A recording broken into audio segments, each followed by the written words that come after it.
മഹാലക്ഷ്മി സീരിയലിലെ റിവ്യൂയിലേക്ക് എല്ലാ കൂട്ടുകാർക്കും സ്വാഗതം. അങ്ങനെ മേഘനാഥൻ അച്ഛനെ കാണാനായിട്ട് ഹോസ്പിറ്റലിൽ എത്തുന്നു. എന്നിട്ട് അച്ഛനോട് പറയുന്നുണ്ട്, എല്ലാം പോയല്ലോ അച്ഛാ, എന്ത് മണ്ടത്തിനാണ് അച്ഛൻ കാണിച്ചത്, എന്തിനാ ആ തട്ടി കയറി ചവിട്ടിയെന്നെല്ലാം ചോദിച്ച് വിഷമിക്കുകയാണ് മേഘൻ. നമ്മുടെ കുടുംബത്തിന് എന്തോ ദോഷം സംഭവിച്ചിട്ടുണ്ട്, അതുകൊണ്ടാണ് ഇടയ്ക്കിടയ്ക്ക് ഇങ്ങനെ ഓരോ അനുഭവങ്ങൾ നമ്മളെ തേടി വരുന്നതെന്ന് മേഘൻ അച്ഛനോട് പറയുന്നു. ഇപ്പൊ കെട്ടിക്കൊണ്ടുവന്ന അച്ഛന്റെ അനന്തരവൾ പോലും എന്നെ ഇപ്പൊ പരീക്ഷിക്കുകയാണ്.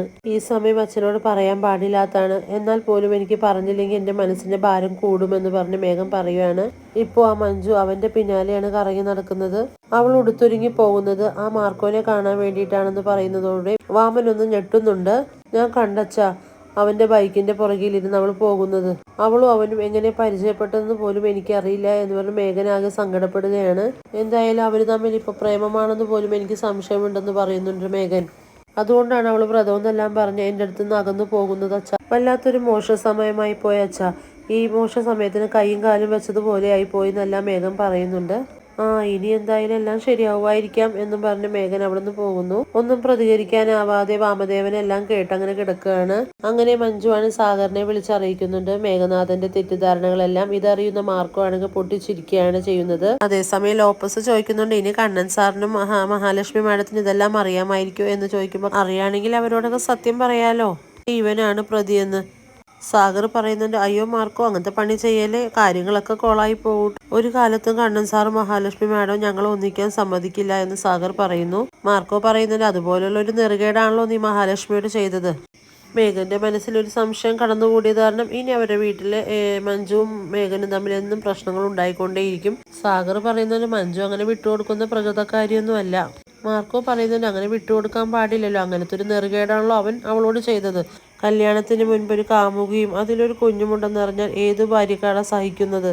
പിന്നെ അവൻ കൂടെ കഴിയുന്നവനെ സ്നേഹിക്കോ? വെറുപ്പാണ്. മേഘനടുത്തേക്ക് വരുമ്പോൾ അവൾക്ക് അറുപ്പായിരിക്കും എന്നൊക്കെ പറയാണ് മാർക്കോ. എന്തായാലും നീയൊന്ന് കരുതിയിരുന്നോ, ഇനി മഞ്ജു നിന്റെ അടുത്തേക്ക് എത്താൻ അധികം ദൂരമൊന്നുമില്ല എന്ന് മാർക്കോ പറയുന്നുണ്ട്. പിന്നീട് വാമദേവനെയാണ് കാണിക്കുന്നത്.